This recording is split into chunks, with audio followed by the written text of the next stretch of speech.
This is so wonderful. I've never seen so many people so excited to hear the budget presentation tonight. This is really, we never get a crowd like this for the budget. Barry, you nervous for this? All right. Welcome everybody.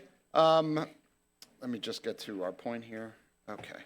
So this is our regular meeting for our town council on June 8th, 2026. I'm going to read our sunshine statement, which says, the statement of compliance with the sunshine law, NJSA 10-4-10. This meeting is being held in accordance with the Open Public Meetings Act. An adequate notice of this meeting has been provided as required by law. Specifically, the annual notice was emailed to the West Essex Tribune and the Star Ledger on January 5th, 2026. The agenda and resolutions for the meeting are available at www.livingstonnj.org. Certain portions of this meeting may be closed to the public for the purposes of personnel and/or other matters as outlined in the Sunshine Law. Decisions made and/or discussed in closed session will be known to the public at a later time. Notice to members of the governing body and township staff: any use of electronic devices during this meeting shall be used solely for the purposes of township business, and any communications are subject to the Open Public Records Act. To the extent possible this evening, Township of Livingston Council meeting will be live streamed via Facebook at https://www.facebook.com, Livingston Township NJ. Questions or comments will also be accepted by emailing livcomments@livingstonNJ.org by 4 p.m. on the day of the meeting and share with Township Council before the meeting. Each speaker should follow the rules of order in Livingston Code 2-15.3. Madam Clerk, roll call, please. Councilmember Meinhardt. Here. Anthony. Here. Vieira. Present. Deputy Mayor Baptani. Here. And Mayor Klein. Here. If everyone please rise for a moment of silence. Officer Stephen McSpirit, who was a police officer in Livingston for 34 years, has passed on. He retired as a sergeant, and if we can keep his family in mind.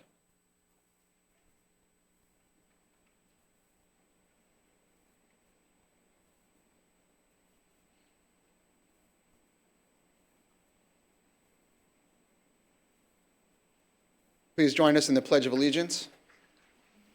I pledge allegiance to the flag of the United States of America and to the republic for which it stands, one nation, under God, indivisible, liberty, justice for all. Evan's not here? She texted you. Okay, fine. Okay, the next item on our agenda is Essex County updates. The representative from Essex County is not here today, so we'll skip past that. We're going to move to our presentations tonight. We have three. Did one of them get, Barry, one of them got nixed or no? Number two got nixed. Okay, so we have two tonight. The first is the boys lacrosse Essex County champions.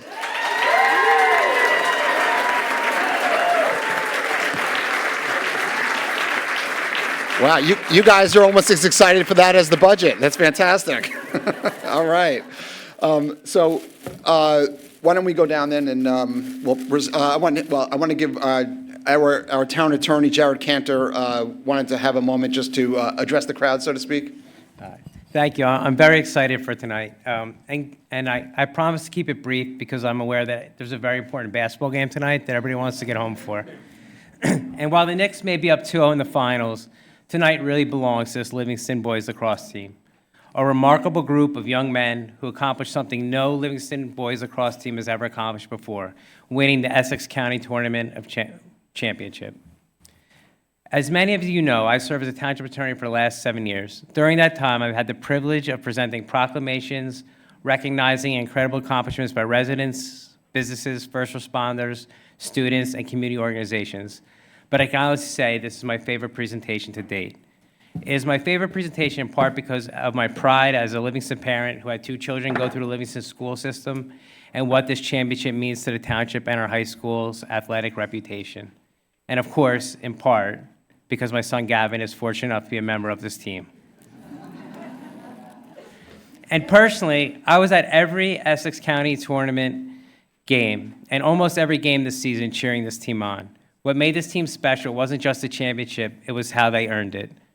This group accomplished something no Livingston boys lacrosse team had ever accomplished before. They brought home the first Essex County tournament championship in program history and became the first public school in many years to win the title. This is an achievement that will forever be part of Livingston sports history. The captains, Reed Snow and Will Atkins, set the tone for the entire season. They led not only through their play, but through their character, work ethic, and commitment to their teammates.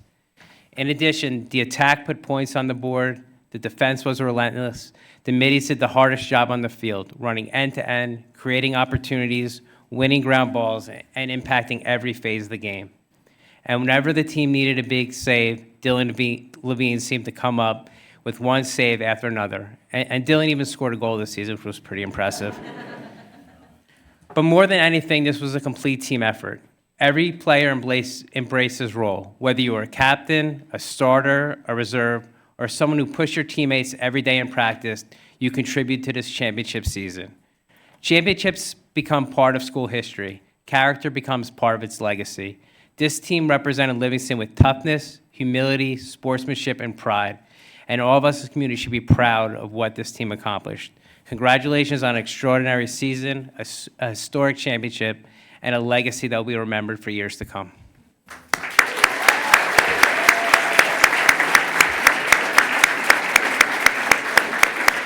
That was the first thing our town attorney has ever said that made everybody happy.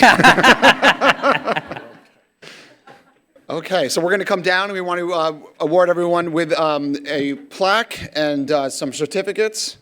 We're going to announce your name. Please come up when we call your name.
Like I counted wrong, you just jump in. So we said,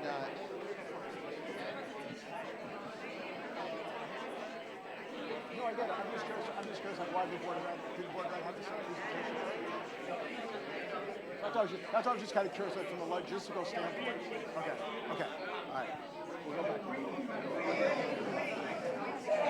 I mean,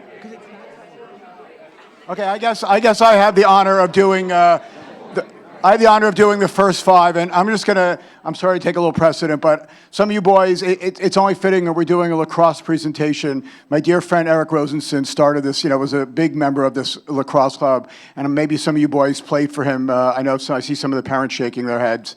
When I was very involved with the soccer club, Eric and I worked very closely together to make sure everybody had the fields, and I just want to say 30 seconds and give Eric a little shout out in his memory as well, because if it wasn't for him, a lot of you boys and this team wouldn't be up here. So I just wanted to say that as well. Thank you.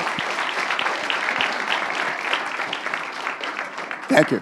With that, the seniors, Will Atkinson.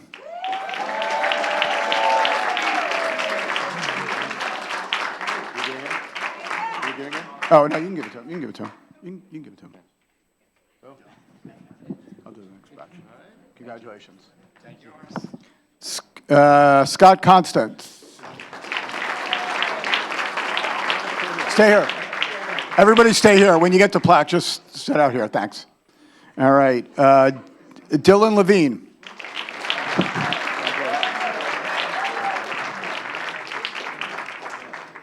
Austin Schragen.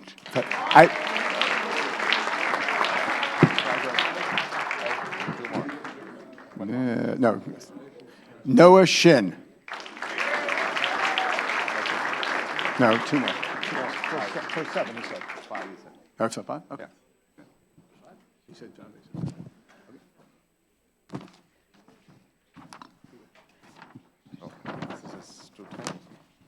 You said no, right? I said no, so you're up to Mitchell. All right, so next is Mitchell Snow.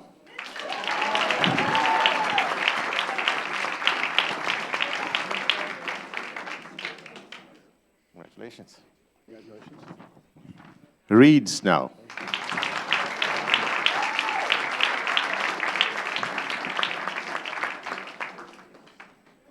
That's strong. R.J. Crawford.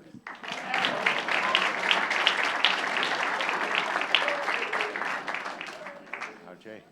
Congratulations. Congratulations. Will Davis.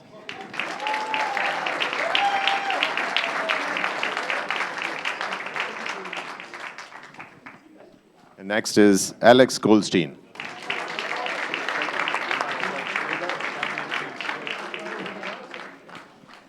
Next five.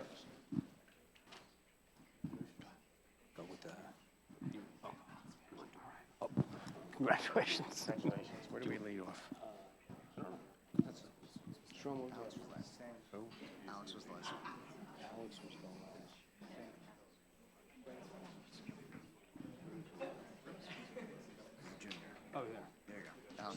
So we have Sam Kankik. Thanks, Jeff.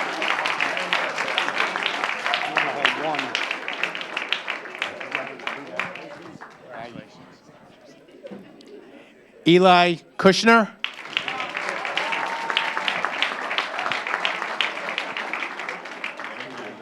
Thank you.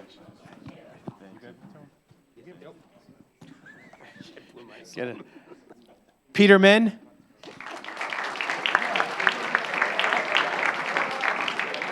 Not here. We have Santino Otero.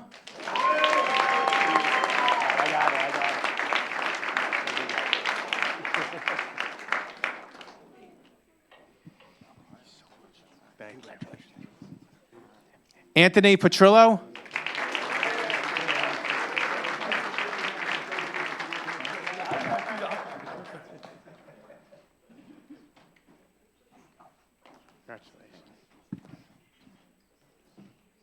Nick Santanasio. Close enough.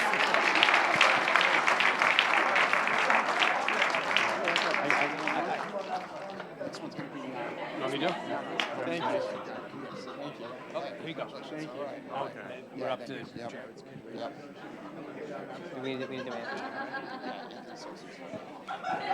Anthony Sosa.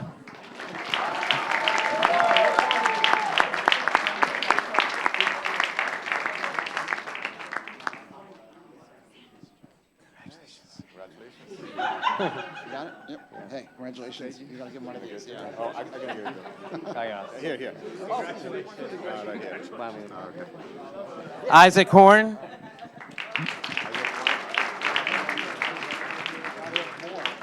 Gavin Cantor.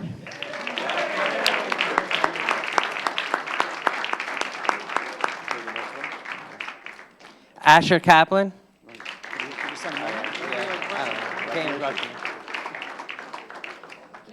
Gavin, congratulations. All right. Drew Kipnis.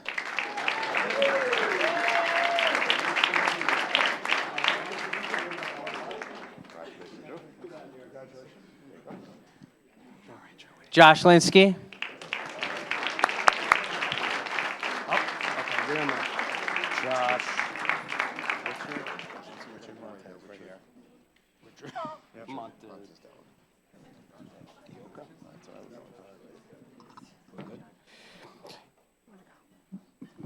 Congratulations. Richard Montes Dioca. I screwed it up. I don't know. I think you got it right.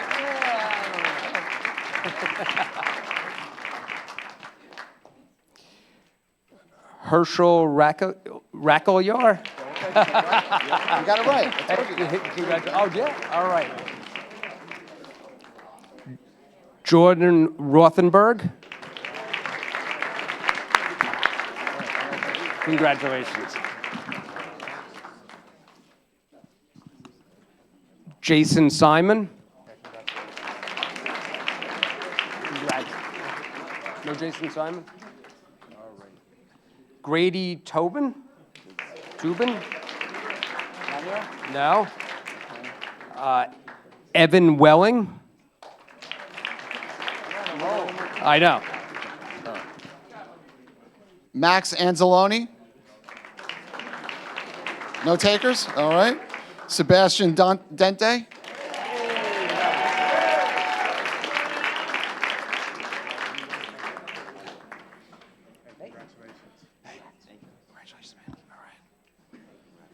Chase Eckstein?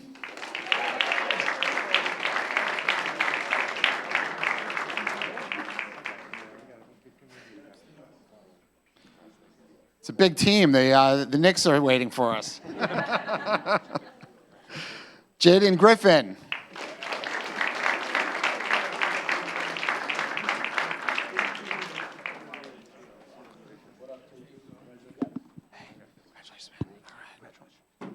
Connor Kogan. Not here? All right. Saul Lieber.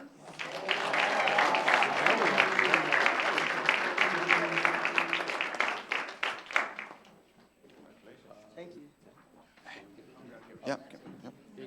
Congratulations. Way to go, Saul. And Griffin Rubenstein.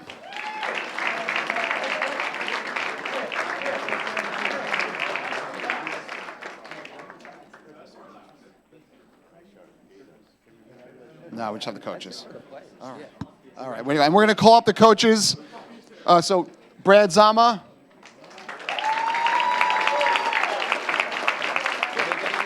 No, just put this. I'll give them the plaque. Pat Nan. Oh, they got the cup. All right. Kevin Meany. There you go, Brad. All right. Absolutely. Matt DiBiase. Hey, way to go, man. All right. All right. Woo! Love that. Double duty tonight. Love it. All right. And Dave Cohn. Is Dave here? I didn't see him. Okay. This is, I'm going to hand the mic over to Brad just to talk about the team and how the season went and just to congratulate you guys. All right. All right. Well, thank you very much. Thank you. I did prepare. No. I kept it quick. I'm a teacher. Keep it quick. Thank you to Livingston Town Council for the invitation to recognize the team tonight for their incredible accomplishment. To our incredible players, our dedicated parents, assistant coaches, 2026 was a phenomenal journey. Looking back to day one, we had high hopes. As the season went on, we didn't just win games. Our tremendous senior class built a culture of excellence, resilience, and one of family. Today, we stand here as champions of Essex County.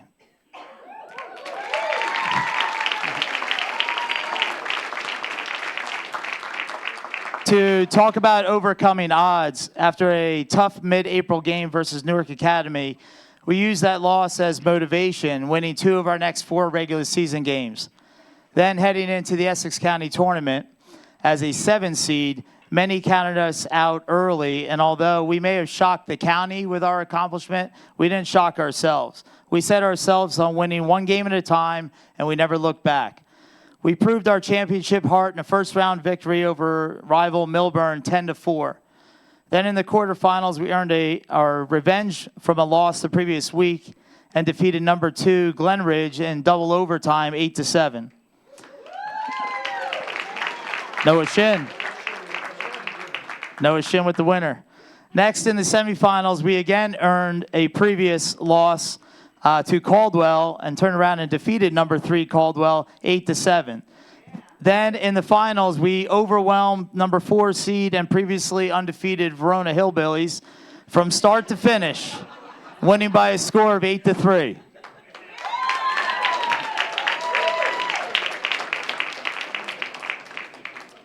Any chance I have to say Verona Hillbillies, I say it. That's just hysterical to me.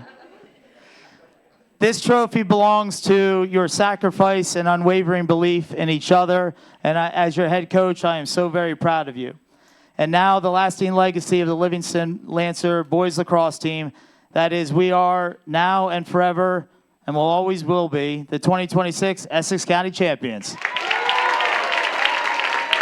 Well, this team made the whole town excited and proud. Everyone was following your progress every round. So excited to be here and have you guys finally come in. We worked on this for a while to just find a time to get everyone here, especially before the seniors took off. So it's just great that you guys were able to come in. We're so proud of you. So we'll jump up on the counter right here. We'll take a picture of the group and up on the dais. We're not going to stand on the counter. That's a fair point. All right, so we'll run up.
All right, go Lancers. All right, Lancers. All right.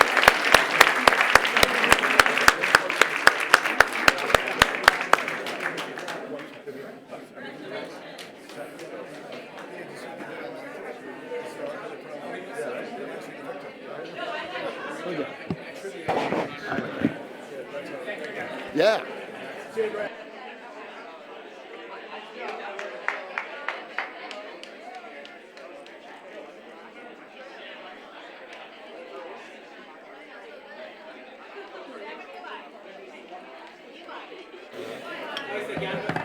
All right, we're going to keep moving on. The lacrosse team, I don't know how long you guys want to stay for the rest of this. I'll give you a moment if you guys wanted to go. Thanks everyone for coming in.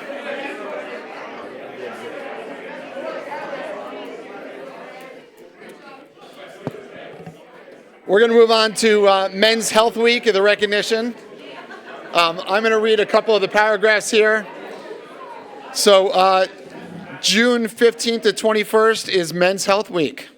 Whereas Men's Health Month is part of an ongoing international effort to educate men, boys, and their families about the importance of preventative health screenings, early detection, healthy lifestyles, and whereas nationwide men have a life expectancy approximately 6 years shorter than that of women. Boo, right? That's terrible. And experience higher rate of chronic disease, including diabetes, obesity, cancer, heart disease, and premature mortality.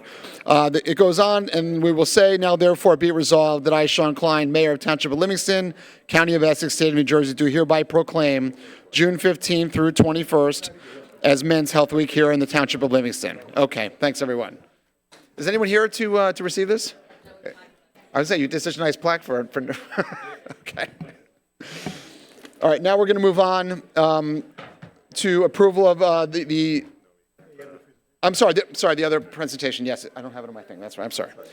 We are now going to bring up I'm actually not sure. What is you'll come up and please introduce yourself and the name of your group. But this is a group that's coming in to advocate for lowering the voting age from 18 down to 16, especially for Board of Ed elections. Vote 16. Vote 16. They're called Vote 16. So do you guys want to come forward and we'll hand the microphone to you and we're eager to hear your presentation.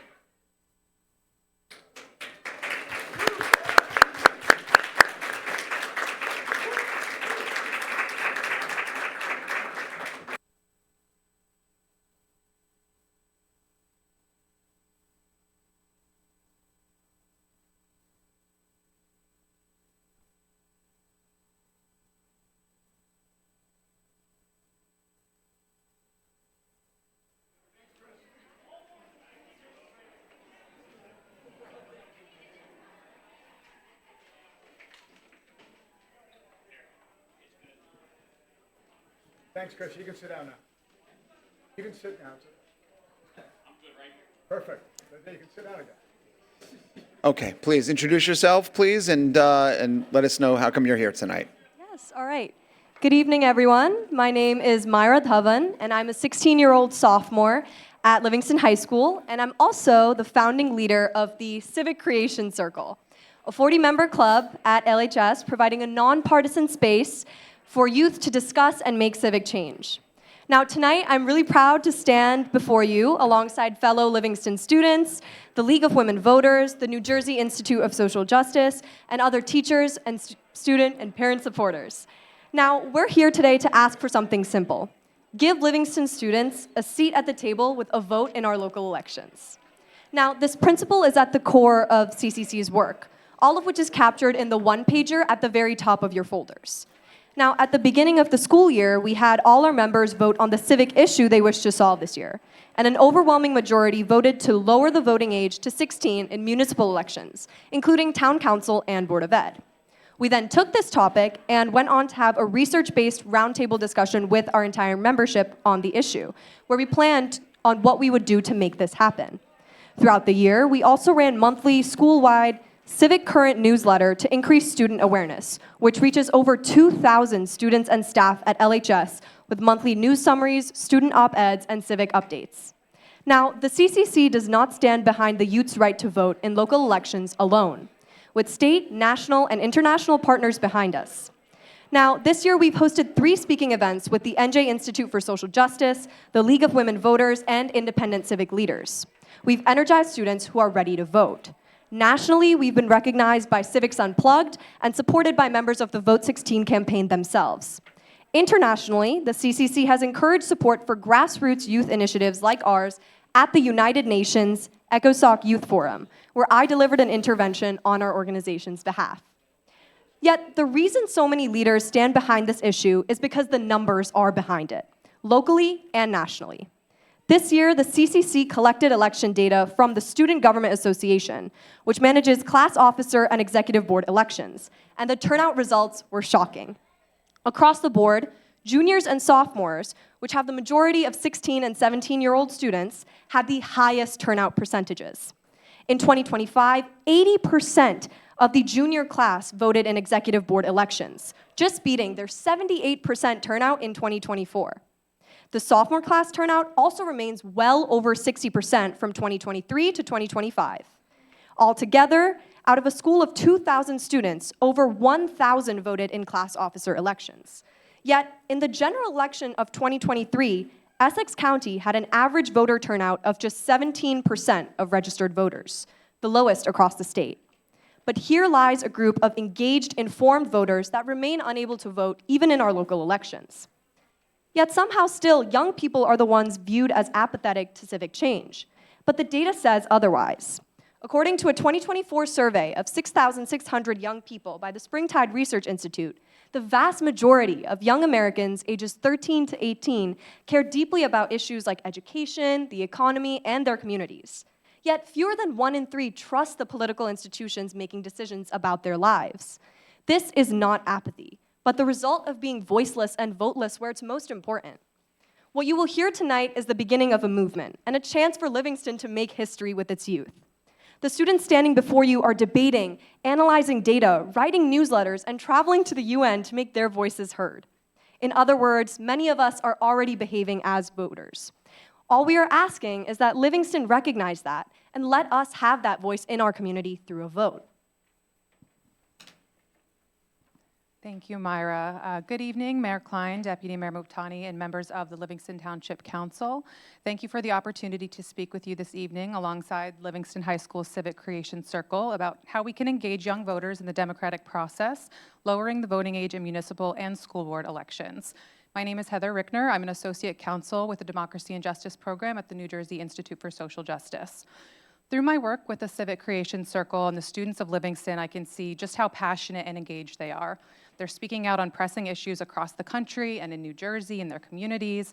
Many of them have jobs and other adult responsibilities, yet they have no power to elect people to represent their interests. Young people are directly affected by policies enacted by local government, from public safety to the environment, from racial justice to reproductive health, and what they learn in schools. They deserve to have a voice that, in the matters that impact them. And we want them engaged in the democratic process now so that they will, as studies show, continue to be civically engaged throughout their entire lives. Let me address a threshold issue. Livingston, like any other New Jersey municipality, has the authority to lower the voting age to 16 for municipal and school board elections.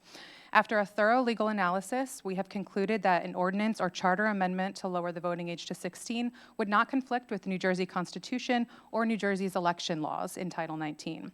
Passing such an ordinance is fully in compliance with the law. While the New Jersey Constitution grants an affirmative right to vote at age 18, it does not explicitly prohibit those under 18 from voting. This opens a possibility for municipalities to lower the voting age for local elections. Municipalities have the authority to adjust local election laws, including the voting age, through ordinances or charter amendments based on the desired outcome and legal considerations. The New Jersey Supreme Court has been willing to permit expansions of that power that are not expressly prohibited by the state constitution, and this is expanded upon the materials that I provided you with today. Not only is it permissible to expand the right to vote beyond what's expressly required by the state constitution, but it's already been done before.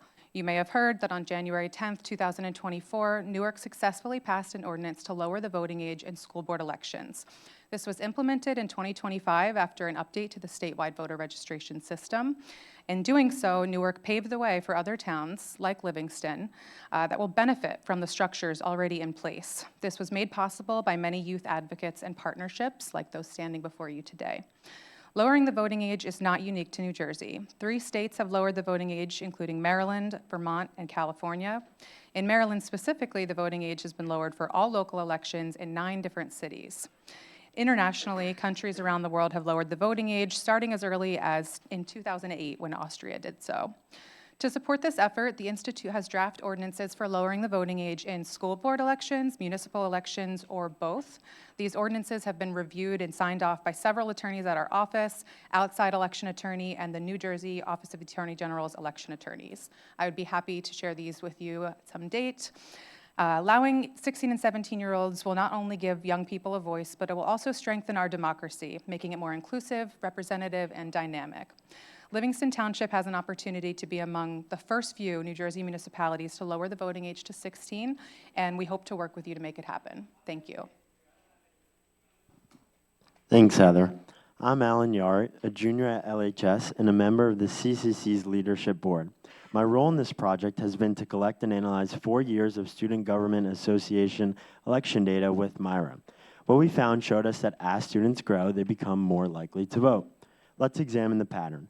Freshman executive board turnout ranges from 35% to 50%, but by sophomore and junior year, when students are 16 and 17, the number climbs to between 63% and 80%. Every single year, as students get older, turnout goes up. Civic engagement here isn't stagnant, it grows with age. And when you look across all 4 years, the consistency of this engagement is undeniable. Freshmen have cast nearly 900 ballots, sophomores have cast over 1,200, and juniors have cast over 1,300. Together, these numbers prove that civic engagement in Livingston isn't hypothetical. It's measurable and it's growing. What we're asking for tonight is simply the opportunity to build on the momentum and to give young people who are already acting like voters the ability to be voters in their community. Thank you. Thanks, Alan. I'm Nadja Petresky, a sophomore on the CCC's Leadership Board. I was born in Ukraine and have lived in France, Russia, Japan, and, as of this year, the United States. Growing up across the world, one thing has stayed the same everywhere. Teenagers care. No matter where I've lived, young people have discussed elections, debated current issues, and cared deeply about the future that they would inherit. The research confirms what I've seen firsthand. According to Tufts University, Gen Z voted at a higher rate in the 2022 midterms than any previous generation did at their first midterm election. And that's just with 18 as the floor. UNICEF surveys also found that when Austria lowered its voting age to 16, as Heather mentioned, 16 and 17-year-olds were just as well informed about political issues as 18 to 21-year-olds. Youth can and will be engaged. My experiences across the world have taught me that stronger communities are built when more voices are heard. The question before you tonight is simple. Will Livingston choose to hear ours? Thank you. Thank you, Naja, and thank you to the Town Council to be here this evening. I know we're all waiting for a Knicks game. My name is Annika Raj. I'm 16, and I serve on the CCC's Leadership Board. Right now, school boards across this country are making urgent decisions about how AI is used in our classrooms, what's permitted, what's monitored, what's flagged. As of late 2024, only 31% of public schools had a written policy governing students' use of AI. The policies being written today will shape how our generation learns, is evaluated, and is treated for years to come. The youth here are most immersed in this technology, as 61% of Gen Z uses AI for learning in school. We understand its possibilities, and Town Council, we understand its harms. We already live under the decisions this council and the Board of Education make, including how our schools use this new technology. That is why our experience should count at the ballot box. When the people most affected by a decision have no say in who makes it, the decision itself loses its legitimacy. Letting students vote would give the people living through these changes a real voice in the community that now decides our future. The choice is yours. Thank you.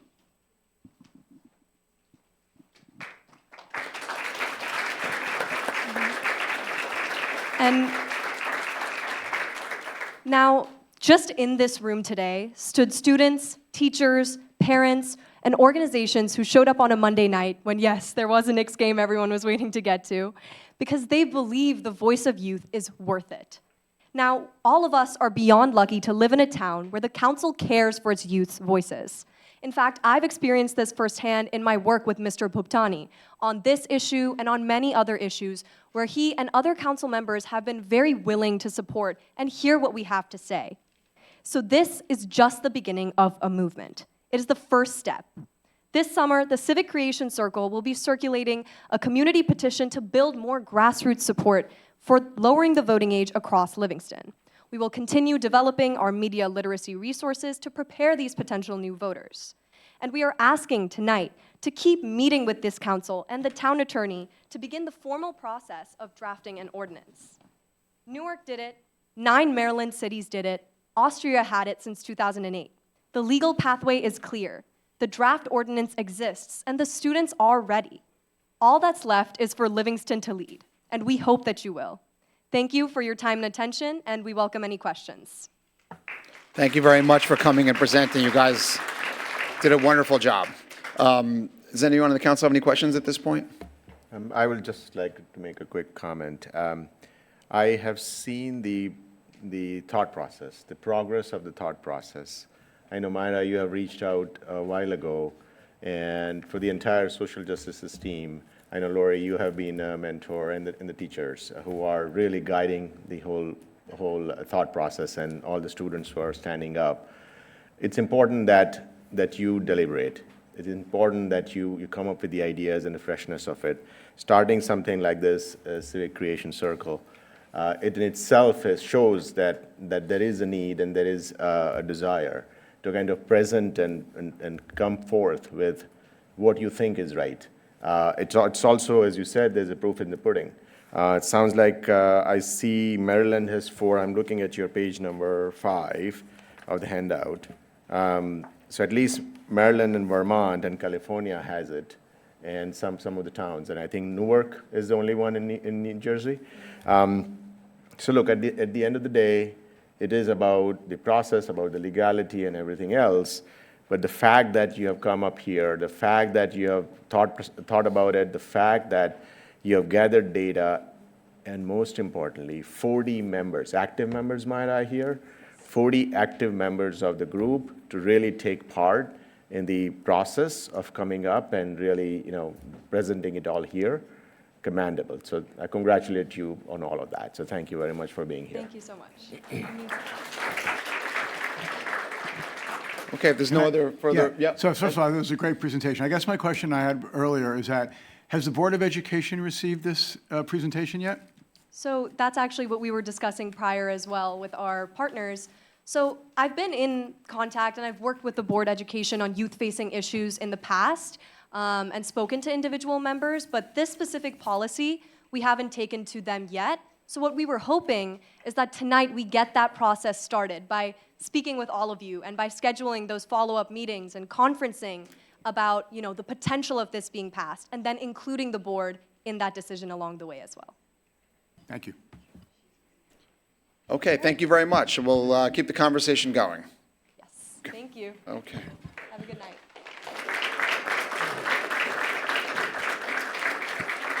So we're going to move now to the approval of minutes pending any corrections. We have the regular and conference meeting minutes from May 26, 2026, and closed session meetings. Make a motion to approve the regular conference and the close of May 26, 2026. I'll Second.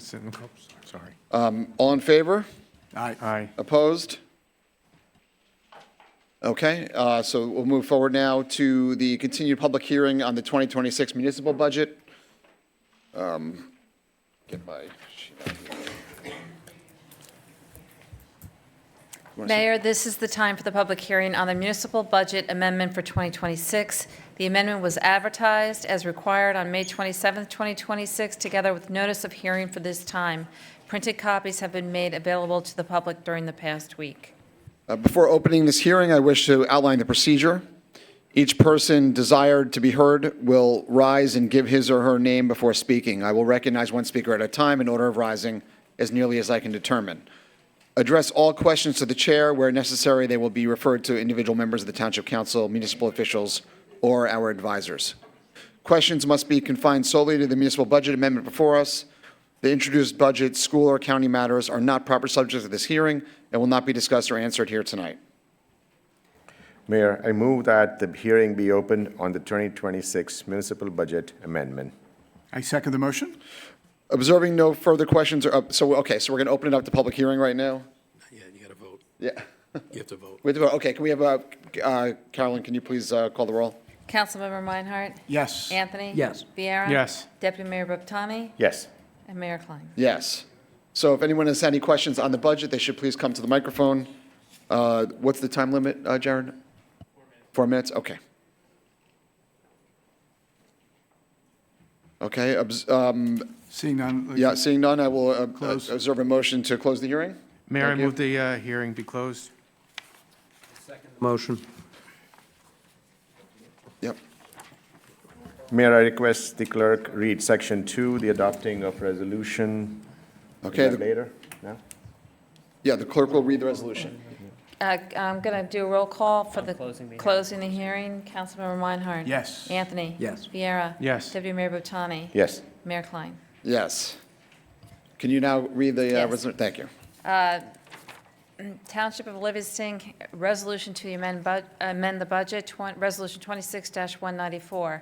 Whereas the local municipal budget for the year 2026 was approved on the 6th day of April 2026, and whereas the public hearing on said budget has been held as advertised, and whereas it is desired to amend said approved budget now, therefore be resolved by the governing body of the Township of Livingston, County of Essex, that the following amendments to the approved budget of 2026 be made. For the general revenues, from sheet 10N, consent of Director of Local Government Services, other special items, it went from $4,363,914.52 to $4,252,748.43. Sheet 11, total general revenues went from $68,994,850 even to $68,995,065.69. Under item 8, general appropriations, on sheet 19, H1, general appropriations for municipal purposes within caps went from $46,906,648.65 to $46,876,648.65. Sheet 28, there was a deferred charges for pool 5th year of special emergency. It was 0, and now it is $23,000. On sheet 29, section O, total general appropriation excluded from caps went from $18,541,202.54 to $18,564,206.54. On sheet 30, total general appropriations went from $68,994,850 to $68,995,065.69. Under the dedicated water utility budget, sheet 31, reserve for payment of debt PFAS settlement, it went from 0 to $262,107.33. On sheet 32B, the debt service went from $100,000 to $262,107.33. Sheet 33, total water utility appropriation went from $10,213,188 to $10,428,994.93. Thank you.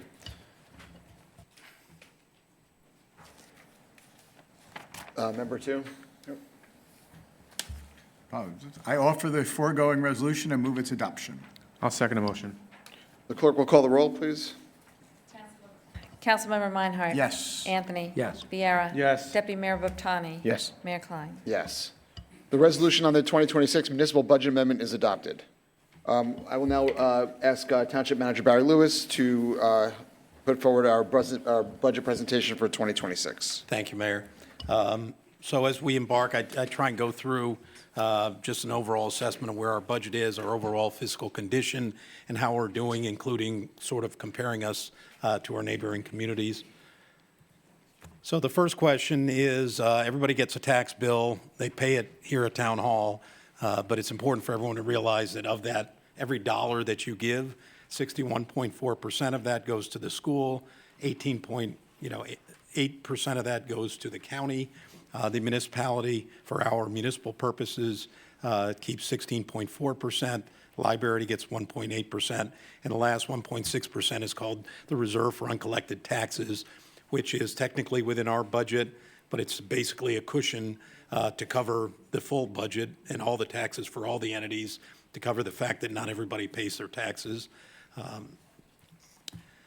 So where does your tax dollar go? Again, the Board of Education approves the school taxes 61.4%. The Essex County Board of Commissioners approves the county taxes 18.8%.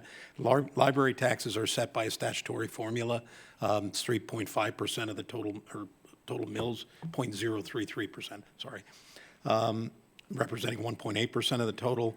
Again, the reserve for uncollected taxes is a mathematical formula that takes the total of all the taxes to be levied by all entities, multiplies it by the percentage of the prior year's collections to determine how much we should realistically expect to collect, and then adds that cushion.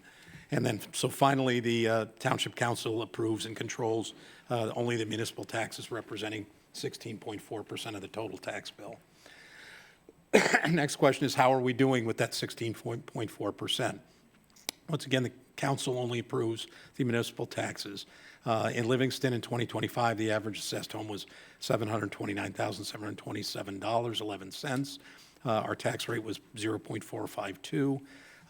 Average taxes on the average assessed home for municipal purposes only. So if your bill is $15,000, $16,000, $18,000, $20,000, the town's only getting $3,200.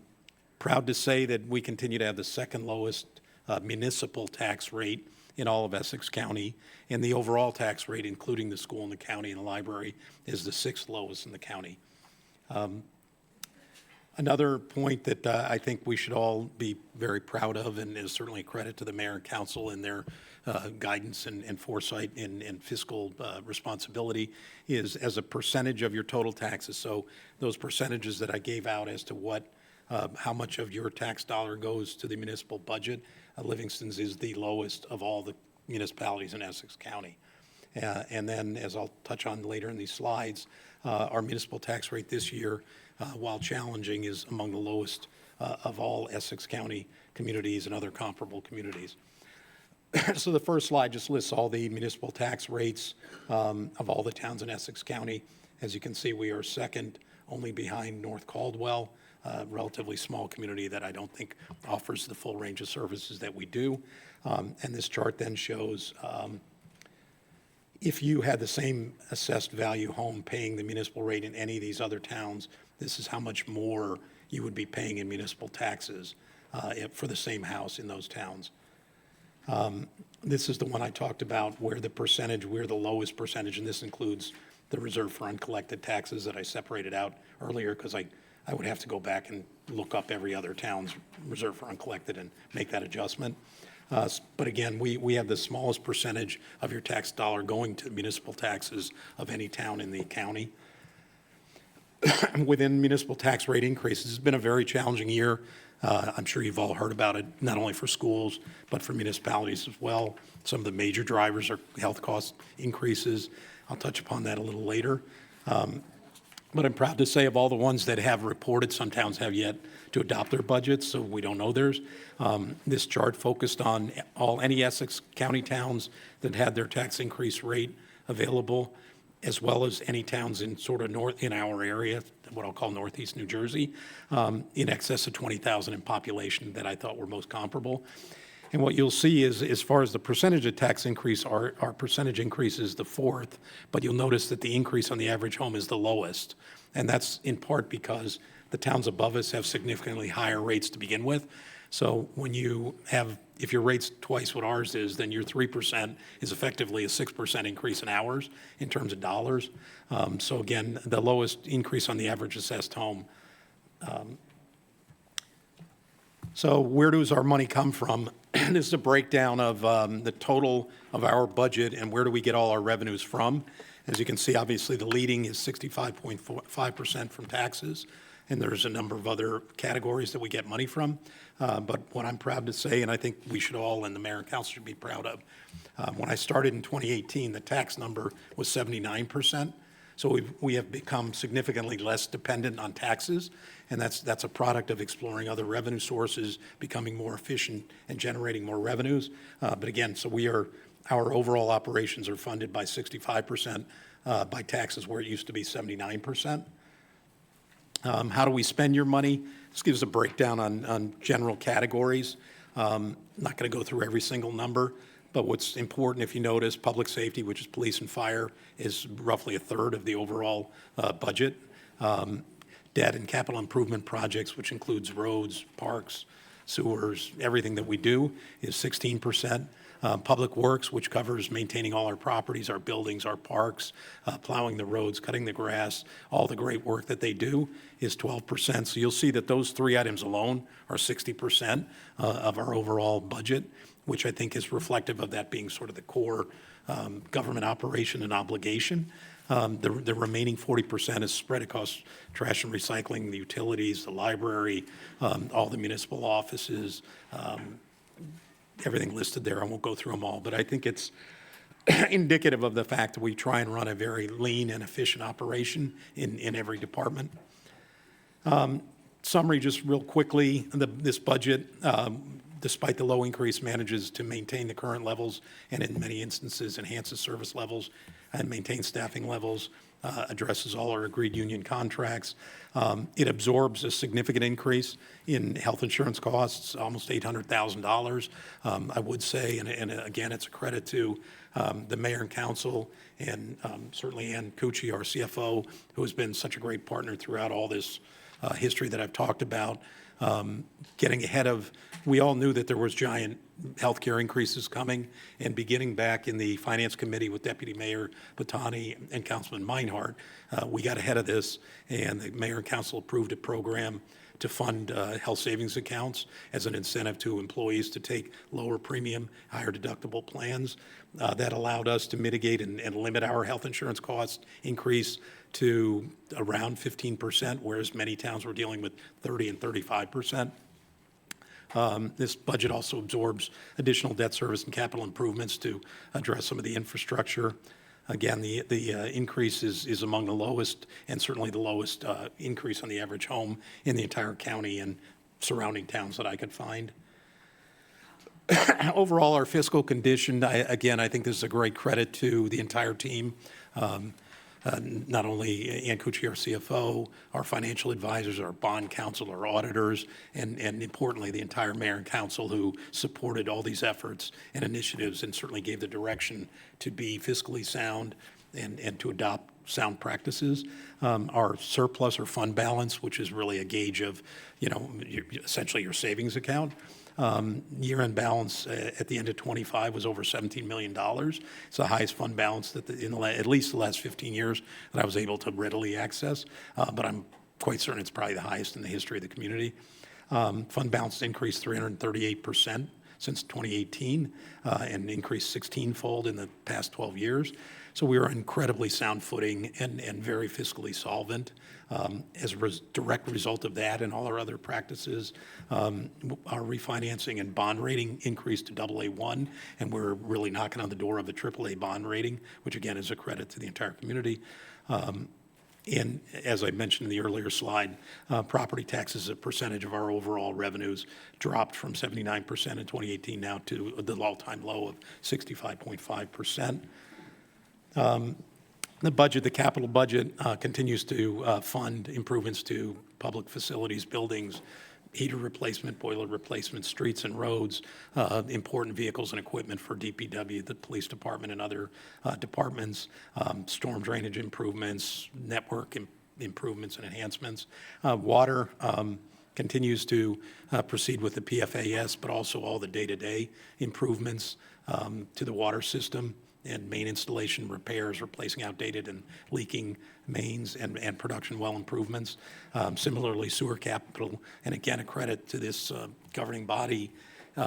Really in the last, I would say 7, 8 years, we've come such a long way in what had been very neglected infrastructure and getting everything up to speed. The water and sewer and pool, previously the pool used to be a dedicated separate utility. This year it does not have its own separate budget. It's been dissolved and rolled into the current fund budget. But both the water and sewer utilities maintain all operational upgrades, enhancements. The water capital is fully funded, the PFAS remediation and treatment. The majority of those completion have already been completed, so that 95% of all our water is below regulatory standards, and we should hit 100% in 2027. And again, a credit to the mayor and council, our utility engineer, Nathan Kirikoff, the entire team for being way ahead of this on the PFAS. I would note that even the 5% that is not yet currently remediated that will be, we're in a blended system, so nobody's getting all that water. Any water anyone's getting is blended with the other 95%. So everybody should be, I think, take some comfort in the level of remediation that we've completed. The budget funds all the needed capital improvements. The operating budgets for both water and sewer are fully addressed and very on good sound footing based on the rate adjustments that we undertook in the last couple of years. And I touched on the pool utility being absorbed and dissolved. And that was it. Thank you very much, Barry. We're going to go through some comments from our council. We can start, please, with Councilman Meinhardt. Sure. Thank you very much. Barry, thank you very much, and to CFO Ann Cucci, thank you very much for all your hard work getting this budget put together and coming on time. Very much appreciated. Just a couple of highlights which I was writing down and which we've known. It's interesting how this council controls 16.5 cents of every dollar of taxes that you pay. That number has gone down significantly since we started on this council. It was at 20 cents at one point. Now it's 16.5 cents. We stretch our dollar, we stretch our 16.5 cents a long way to take care of everything that we do. The county is up to currently 18.8 cents, 19 cents. This town collectively sends $40 million a year to the county. $40 million collectively. I personally am not sure what we get back for our $40 million, and I intend to look forward to starting in January, trying to talk to the county and see if we can keep some of that money here in town, to use some of it to go to the Board of Education to keep their school going as well, to make sure their deficits don't keep rising, and also to help us with our infrastructure as well. But again, I hate to say it, but I'm going to keep saying it, $40 million a year collectively. this town sends to the county of Essex. Just something everybody should think about when you talk about the taxes. Our municipal tax rates, obviously very low. Barry, you made something about, you made a comment about keeping our services the same. I'm proud to say that one of the things that we've done, we have kept funding at these high rates the police officers. We keep adding to our police force. We make sure that safety is our #1 priority that we can control on this side of Livingston Avenue, because we don't control the Board of Ed, but safety is very important. And I'm proud to say I think we're up to a maximum now, even more than 75 police officers, more than we've ever had in the last 12 years that we've been on this as well. That's #1. The other thing that I have to give a shout out, because he's here as well, I was going to wait till the end of the meeting, but to Chris Southworth, who is our head of our DPW. Our DPW guys work and work and work. They're out there, exactly right. They deserve a big round of applause. This past Saturday night during the storm, I had a tree that fell down on my driveway. They came at, 11, 12 o'clock and cleaned up my driveway. I ran into the same group. Let's be clear, it was a town tree. It was a town tree. They're all town trees. They're all town trees, but thank you. There was a town tree. But that's not the story. The story is that at 12 o'clock that next afternoon, when we gathered to raise the flag, the pride flag here at Town Hall, and we had the picnic afterwards, the Shiv's Third Eye picnic, these gentlemen were still working. They told me they worked 20 hours straight that weekend. And so, like I always say, they're more reliable than the mailman. No matter what weather, they deliver and they come through. So, Chris, to you and your group, thank you guys very much for everything that you do. You deserve it. So again, it goes back. It goes back to what we do. We keep funding. We make sure that our people, that the folks that work for us, have the proper tools and they can go out there and they can work. And we thank them for everything that they do. They make us, they make us look good. And finally, the last number that I thought was interesting was our tax increase on the average household of close to $800,000 is $11.43 a month. Divide that by 30, it's actually less than $1 a day, way less than $1 a day, less than 50 cents a day. So again, by increasing our fund balance, by raising our bond rating, all the things that we've done fiscally well, thanks to our CFO's office and thanks to our town manager office, Barry Lewis, and this council as well, who's worked very hard to work together as a group to making sure these numbers look as good as they do. I just want to thank everybody, and I'll be proudly to vote yes for this budget. Thank you. But still, I proudly voted yes. Okay. Let's go to Councilman Anthony. Sure. I echo much of what Councilman Meinhardt said, but first of all, I have to congratulate and thank so much Ann Cucci and Barry Lewis for just another amazing job. How you do it is always astounds all of us up here with rising health costs and rising everything, it seems. And what Councilman Meinhardt had mentioned, Barry, I know we always say, all right, is it as much as a cup of Starbucks every year? For the average homeowner, what they have to pay extra a month. This year it's $11. Maybe with inflation, Starbucks is up to that right now, maybe a venti or something like that. But it's just amazing how you do that. And you also, just some of the things that were up there, the bond rating being raised, tackling the PFAS issue. Again, our DPW always doing tremendous year in, year out. Our police force with crime being lower, and us up here helping you help them with any tools they need. We always appreciate you keeping us informed so we could say, of course, yes to that. And of course, you keep it low even when we say yes to all that. I thought it was interesting, the 79, money coming in from taxes has dropped from 79% to 65%. I think that shows creativity of finding new sources to bring in to try to keep everyone's tax low. And you got to look at, comparatively speaking, the tax rate is second lowest in Essex, and the tax levy is the lowest in Essex, which is the comparative to getting the whole pie, what we spend on running this town, and a big town at that. Real quick, I just wanted to say, I think that may be it. Oh, the ending balance of 17 million. That is just, I think you said in the last 50 years, and maybe further. I mean, that could be the highest we've ever. History of the town. What's that? I'm sure it's the history of the town. I only could go back so far. So with that said, I think our town is in strong shape thanks to you and Ann. So I am going to vote yes on this. Thanks so much. Michael?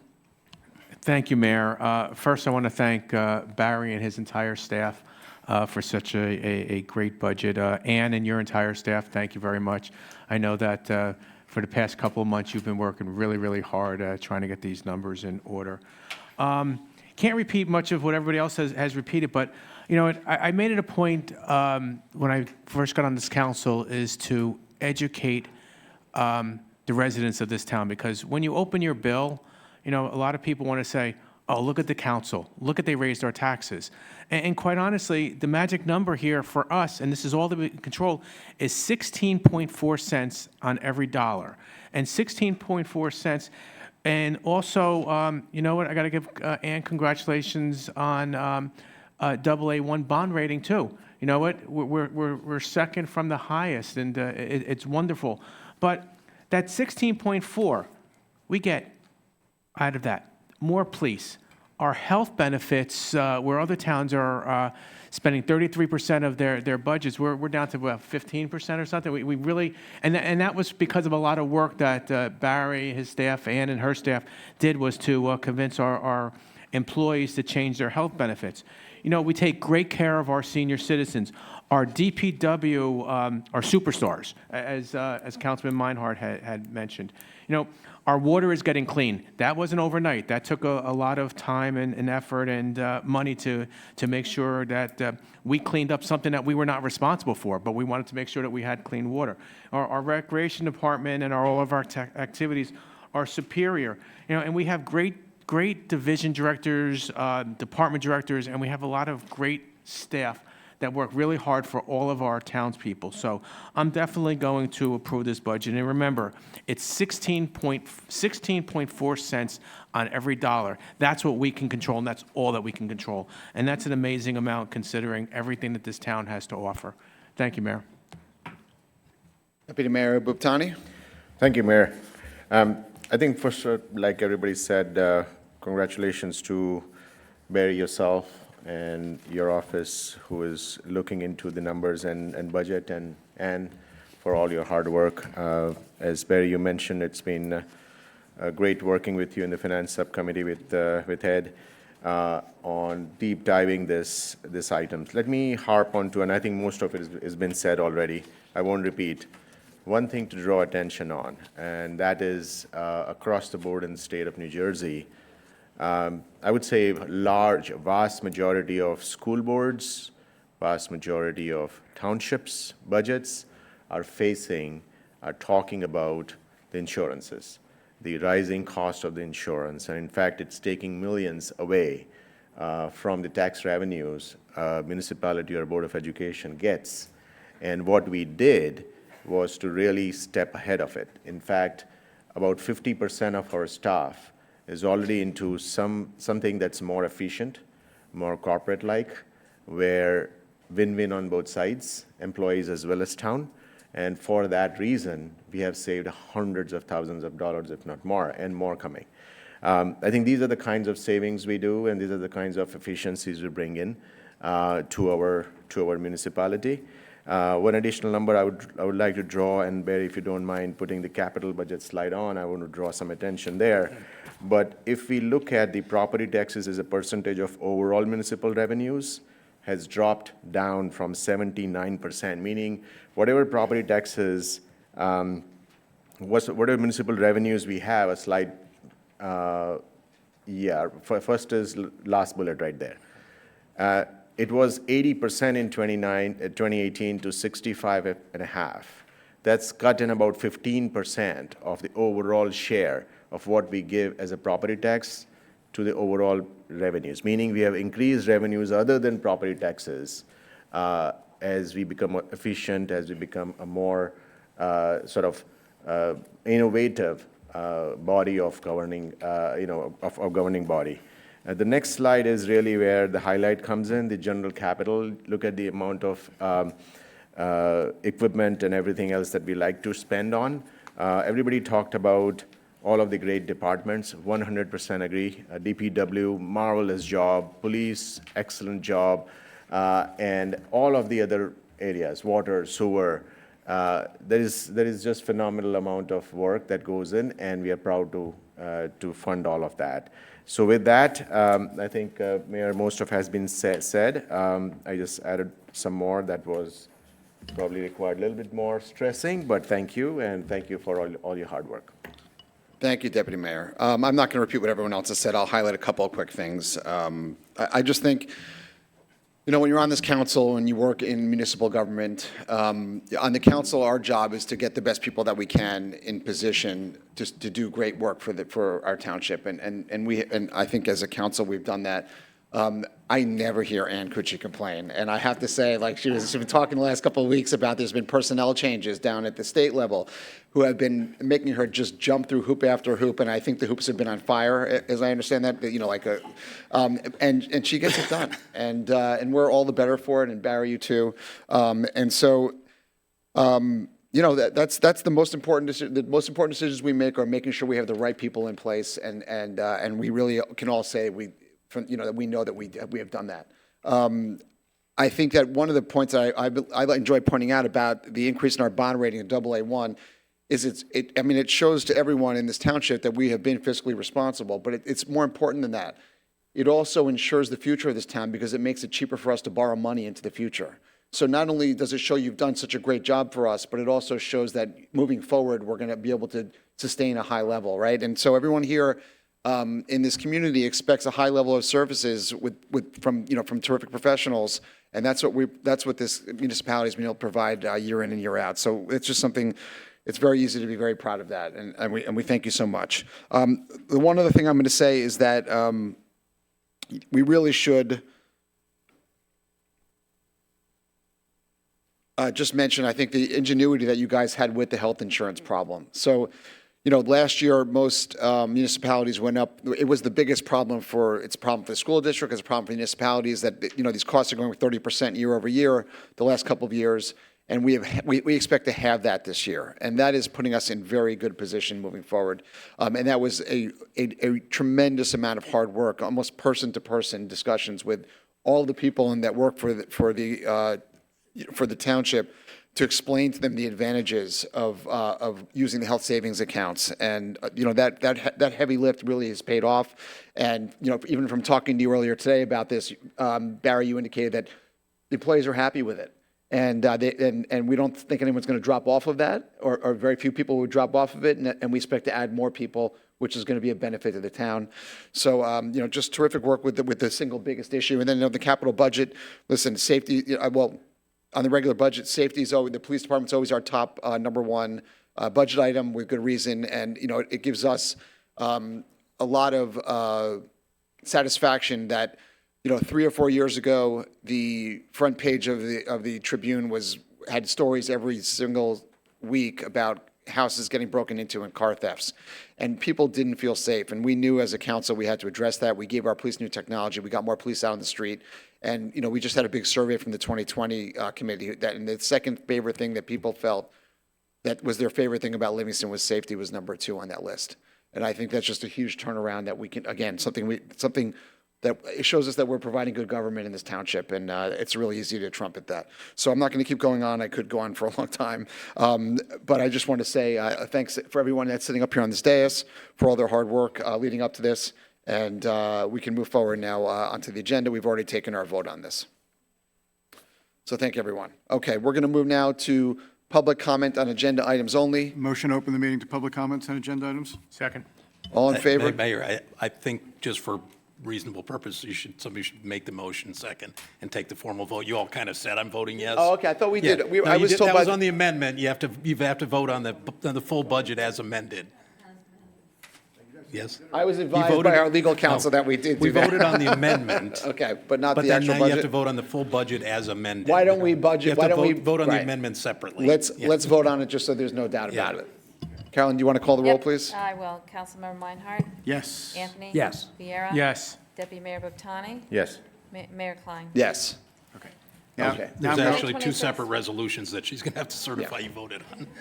So, Are we good to go on? yeah. Can I go on now or no? Can we open the meeting? All right. So can we open the meeting now? Barry, The pub- you said there Barry. separate resolutions need to be voted on as well? No, I'm just saying that's why we needed two separate Right, votes, okay, because there's fine, all two right, fine. separate So, okay, all resolutions right, Carolyn okay. has to So I can make a motion. that each open- have separate votes. Open the meeting to public comment on agenda items only. I'll second it. Okay. All in favor? Aye. Any opposed? Okay, at this time, the meeting is now open for agenda items only. These are 4-minute time limit per person.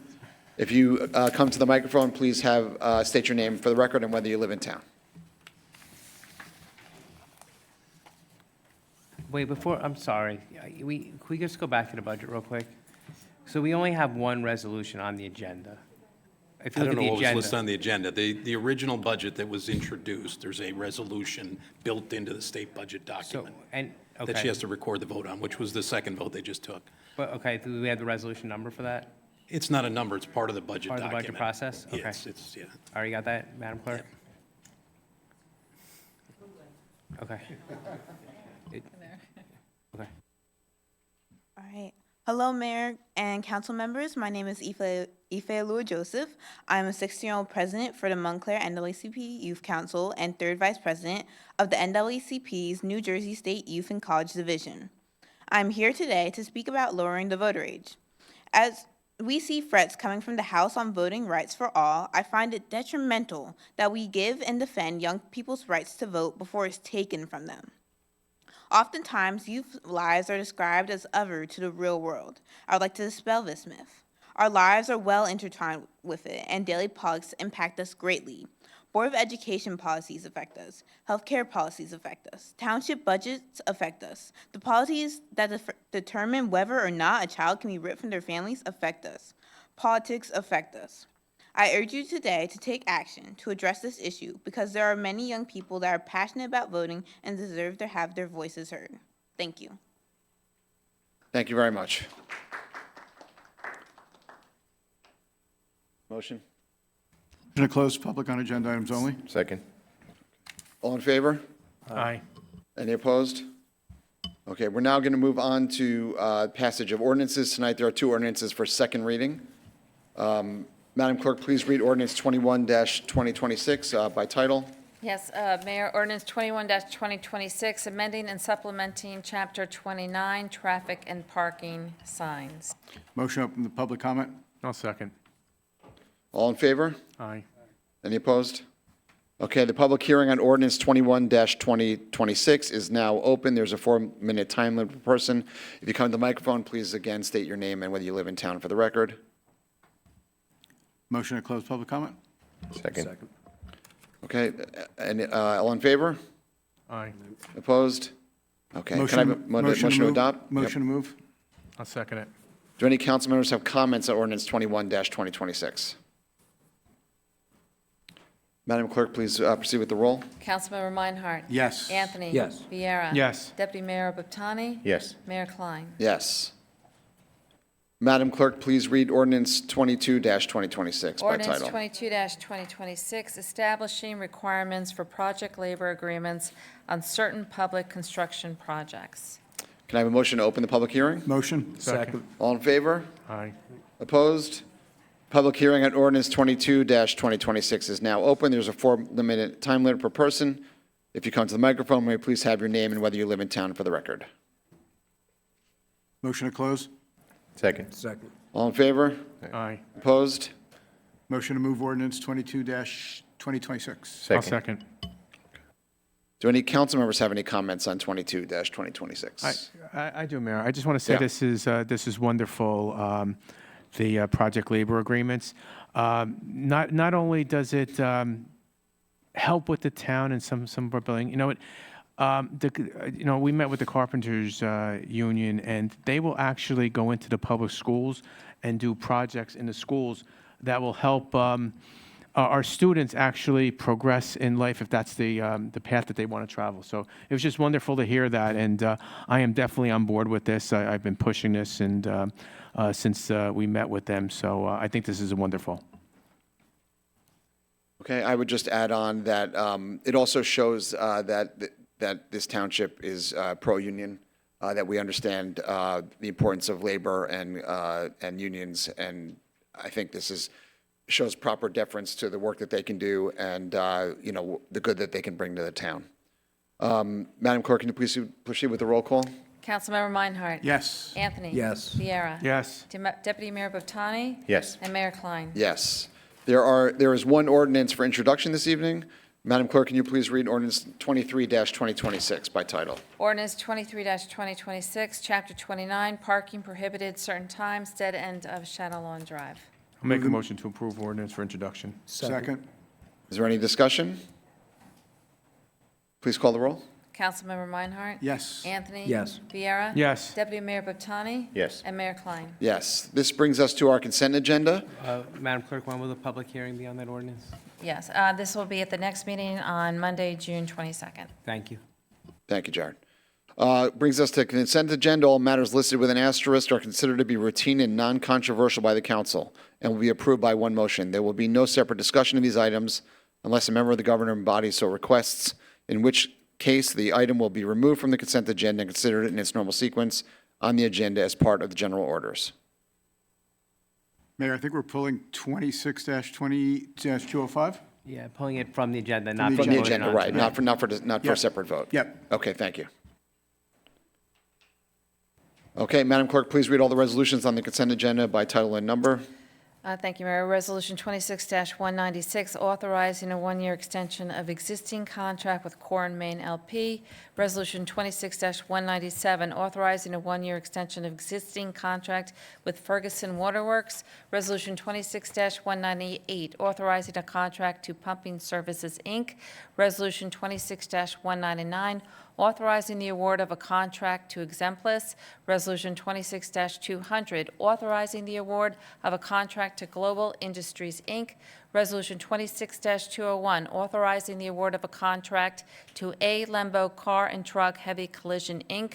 Resolution 26-202, authorizing the award of a contract to Onyx Networking Corp. Resolution 26-203, authorizing the boiler replacement at the Water Pollution Control Facility. And Resolution 26-204, authorizing the sale of surplus solar renewable energy certificates. I'll make Can I a have a motion? motion to approve all the resolutions. Second. Okay, Madam Clerk, please call the roll. Councilmember Meinhardt? Yes. Anthony? Yes. Viera? Yes. Deputy Mayor Buttani? Yes. And Mayor Klein?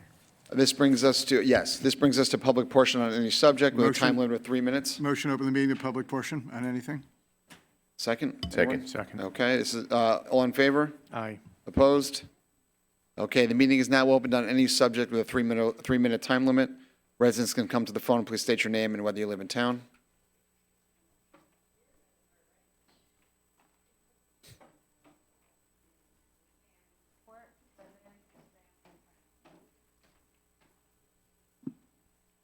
Joyce Armando, Greenwood Court, here to discuss the Express Auto Spa car wash operating behind my house. On May 6th, the township declared this car wash operation a nuisance.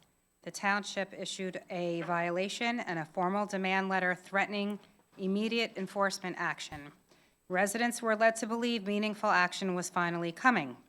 Instead, the residents living behind this operation are now being told to continue to endure nonstop commercial noise while the car wash hires a sound engineer, monitors itself for sound compliance, and continues operating day after day as if nothing happened.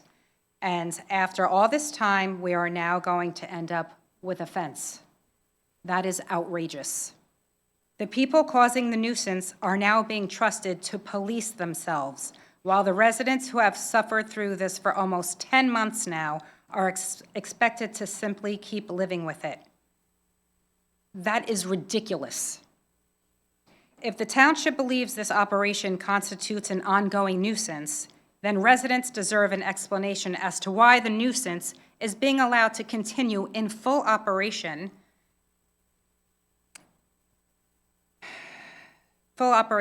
with no restrictions. So why are we expected to endure this nuisance while the business gets to continue and operate exactly as it has been? If the vacuum operations, the air hoses, and the alarms, and all the related activities creating this nuisance, why weren't temporary restrictions imposed until the permanent solution is being pursued? Why wasn't this business required to suspend even one of the activities, let alone all of them, creating the nuisance until the problem is corrected. Instead, the burden continues to fall entirely on the residents while the business continues operating and generating revenue. On what basis was this a reasonable solution? I can tell you that since your meeting with the car wash a few weeks ago, with the principals and the attorneys of that car wash, there has been no change in the sound that we hear. So, the fact that they say they'll self-monitor and turn down operations when they're in violation is a bunch of nonsense. It's laughable. I have no confidence in this township's approach. Is focused on protecting the residents affected by this nuisance. It feels like every effort made is to minimize the disruption to the business while residents continue to suffer the consequences. So, why? Why? So I'm going to let our attorney just address it because obviously there's a lot of legal issues here. But I will say this, that when we saw you the last time, there was a understanding that they were going to try to mitigate their own noise, and we had not heard any. I'm not saying they did that successfully, but what I will say is we didn't hear from anyone that there was an ongoing problem. But the fact that you guys allowed We didn't- the people that you We didn't deemed hear- listen, a we- nuisance we did to not do that. We did not hear from you. So from where we were sitting, we were one. So I our have to expecta- keep Mayor, I think, Mayor, every if you got day. some order to this meeting. Do I Yeah. have to keep Guys, doing hold on a this? second. 3 You minutes is have up. to She let should it- if sit, the- and we if shouldn't have the a back noise is and forth. ongoing, we have to know that that it's happening. Otherwise, we wouldn't know. So am I going to We should call be you told if it every keeps minute happening. of the day? We should be told. Yes, we want to know. But what can you add to that, please? So I'll call and nobody will respond. I will leave messages for you, for you, for you. I'll send emails and not one of you will respond. You've never sent me an email or a call that I have not responded to. Listen, wow. This is ridiculous. It's laughable. Okay, I'm just saying that we did not understand the problem was ongoing because no one had told us it was.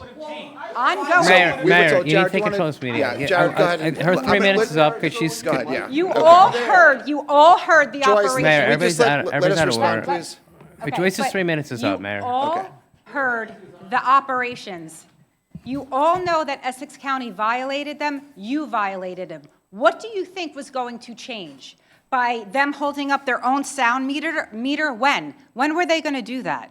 They're going to tell on themselves? We were told that they were going to be monitoring themselves and making sure that they're like, I don't know if that meant taking hoses offline. I didn't know what they were going to do, but we hadn't heard from you, so we didn't know it was an ongoing problem. So you're allowing them to just make the decision if and when they decide to monitor? Mayor, I'm happy Do you to know how respond, but I'm often not they're going to supposed talk over monitor? her or through her. All right, can we just, let's let, Jared's been involved with this But I'm on not going a to go back more and forth detailed with her, level. Mayor. I'm not going to have a debate with a resident. I mean, is there public comment over?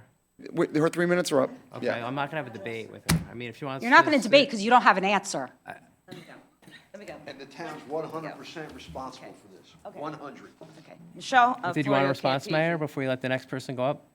Why don't we at least hear from Jared so that we can understand, where. Well, I think it's all connected, so then. It's connected, but you might benefit from hearing his response before you talk. You're welcome to do what you want. If you want to speak first, it's okay. It's up to you. I'd like to, if Okay, that's that's fine. No disrespect to you, No. sir. Okay. One of the most pervasive environmental threats Your- today. Just your name, please. I said Michelle Florio Campese. Okay, I didn't hear you. Thank One you. of the most pervasive environmental threats today is noise pollution. Globally, noise pollution has been considered a health hazard, linking noise to various health effects: learning, hypertension, heart disease, mental health, and an acute type of heart failure related to chronic stress. You can look it up. I did. It's called HPA. More recently, researchers have identified noise as a leading cause of environmental health risk, second only to air pollution. So here we are again, and nothing was done to alleviate the noise, which has drastically affected the quality of these people's lives and their property values. Secondhand commercial noise is this neighborhood's secondhand smoke. The car wash owners submitted a deceptive application. They own and operate 18 of these businesses and knew that 38 decibels was not the level of noise that they would create. But that's the number this township approved. That's the number this township should demand. That's compliance. Anything over that number is unacceptable. Full stop. You don't want this in your backyard, I don't want it in mine. If you ignore this gross violation, then you create a record that other businesses can rely on. They too can knowingly enter false information on their applications or change their businesses without repercussions. That's what's coming. Along with all the overbuilding, you've created a scenario in which we lose control of environmental factors that affect quality of life for everyone in our once bucolic community. Your words are empty. Your inaction and wholly absurd plan to have known liars self-police speaks volumes about your lack of care for Livingston citizens. Don't talk to us about the county. They didn't create this monster. You did. If you don't protect this neighborhood, why should we believe you will protect any other? The longer this goes on, the greater the negligence. And so I repeat, shame on you.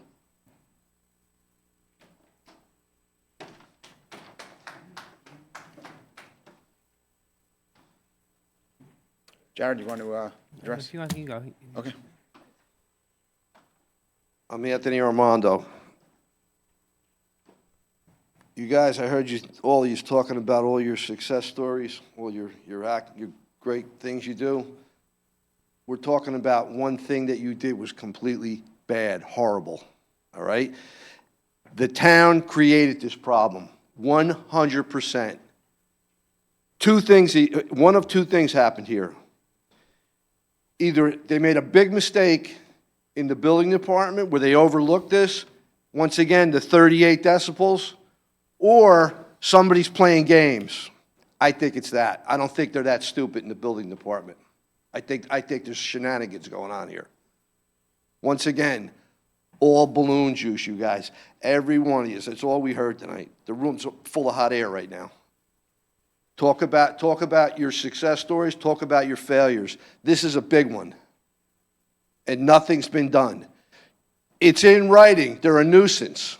You deem them a nuisance. When you're a nuisance, you have to cease and desist. Stop. You're a nuisance. You've done nothing. Done absolutely nothing. It's still, matter of fact, there was a couple of days that was even louder than I remember. Nothing. Zero. You've done nothing. Your word means nothing.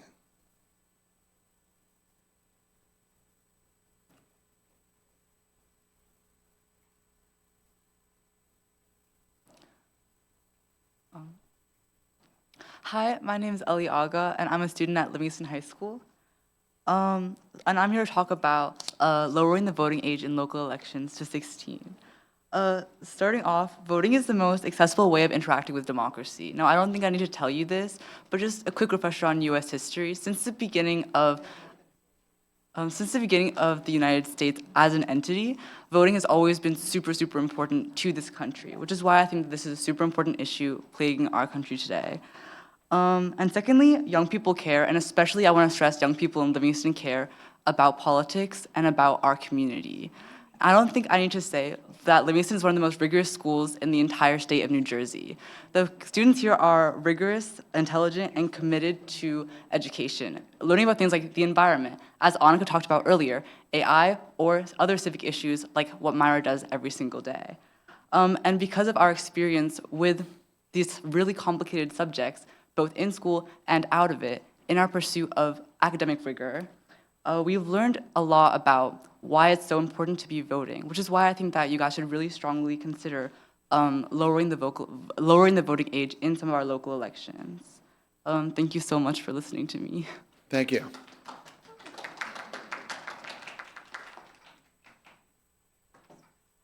Motion to close? Motion to close, public comment? Second. Okay. All in favor? Aye. Opposed? Jared, do you want to please address? Yeah, sure, Mayor. I think I had addressed this at a public meeting prior. So following the violation by the township, and the county. There was a meeting which representatives of the township met with the principals of Express Auto Spa and their attorneys to discuss both interim and long-term remediation measures. We had a meeting with Express Car Wash.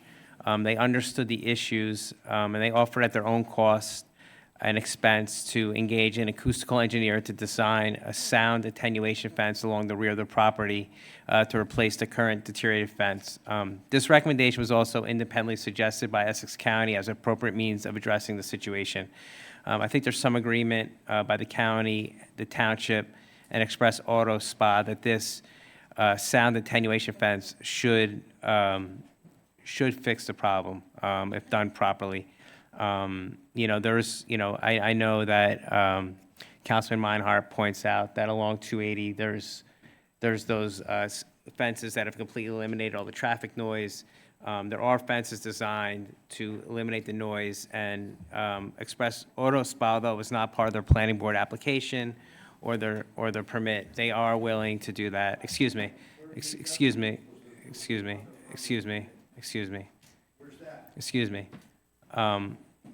So that's the long-term remediation measure, which I think the township and the county believe will solve the problem. So for the short-term remediation, they have bought their own decibel readers. They were going to take readings and lower the pressure below the state limit in the interim. The county, which has exclusive jurisdiction over noise, I know everybody's talking about noise. The township doesn't have any jurisdiction over noise. We would have to prosecute under our nuisance ordinance. We're going to take it under advisement now that we've heard. I sent you an email, Joyce, on May 26th. I haven't heard back from you that it was a continued problem. We were unaware that we had hoped following that meeting that they were taking the measurements and reducing their air hoses to fall under the gauge, as the mayor pointed out.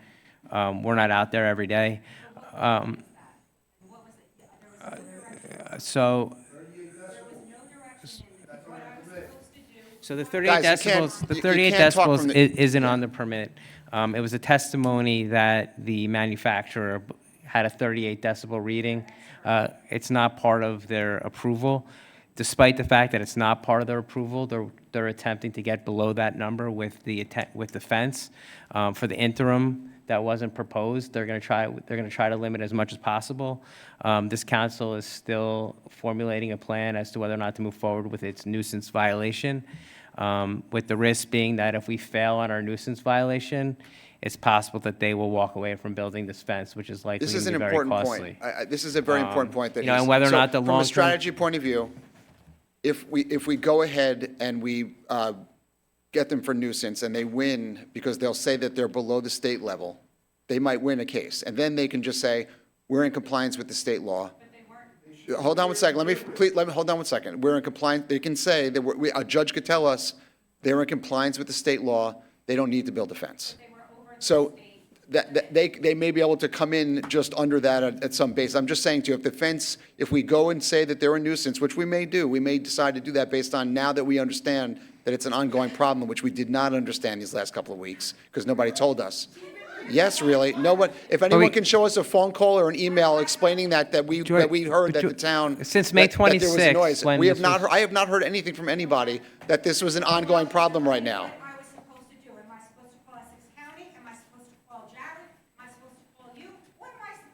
You can call any of us at any time to tell us that there's a problem. We want to hear from you.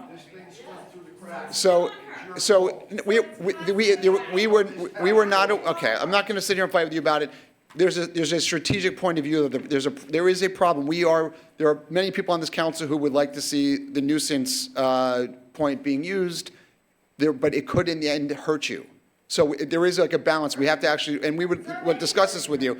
If a judge tells us that they're in compliance, they may walk away from any noise mitigation, and then you guys are stuck where it is right now. So the planning board. So this is the planning board went through this, but we're okay. Okay. So we want a good outcome for you. We have to make strategic decisions about what's the best way to do that.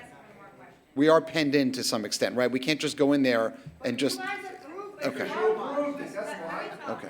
All right. All right. Joyce, I've come here month after month. But Joyce, after you came here, we met with Easy. I wrote you an email on May 26th, interim and long-term solution. Said on the record in the town paper that he believes by shutting down the vacuum stations, that is going to solve the problem. Why wasn't it shut down? We don't have the legal authority to do that. We would need a judge to issue that order.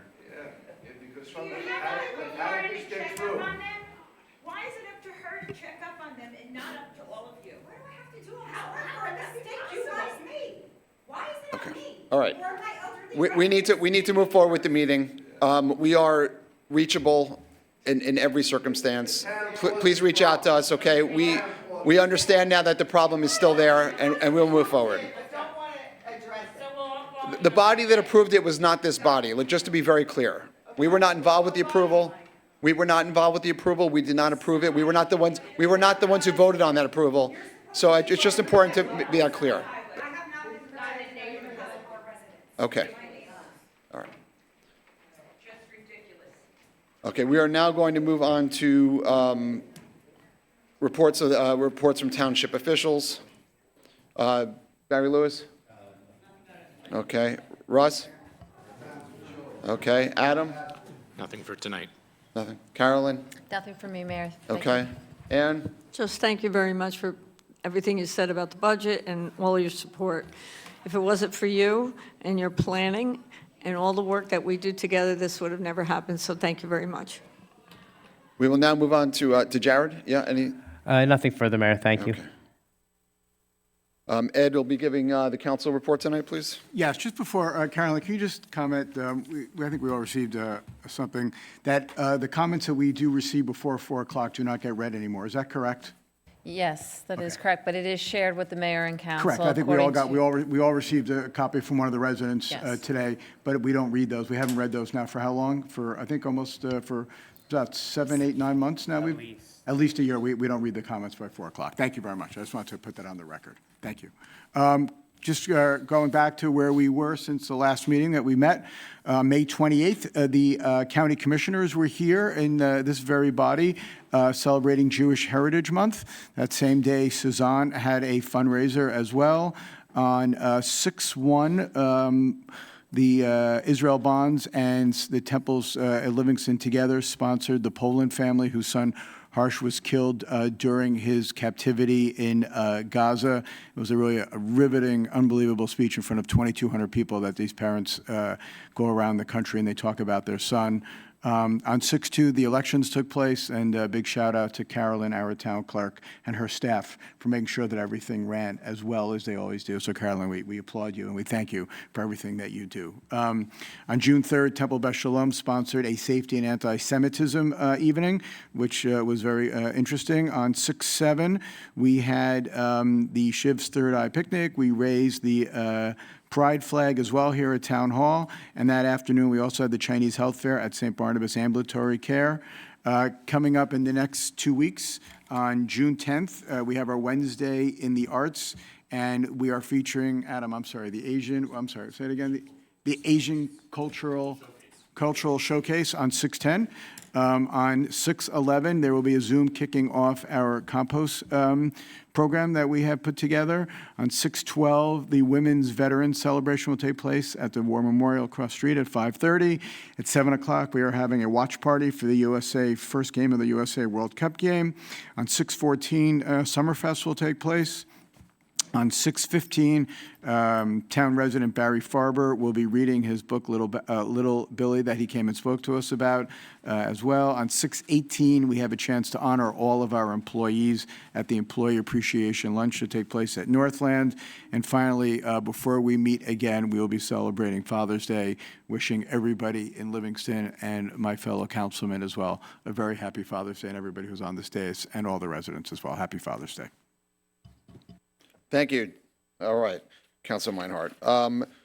That brings us to the mayor's report. I don't have anything to add to my comments before on the budget. I think we can move to adjourn. Second. All in favor? Aye.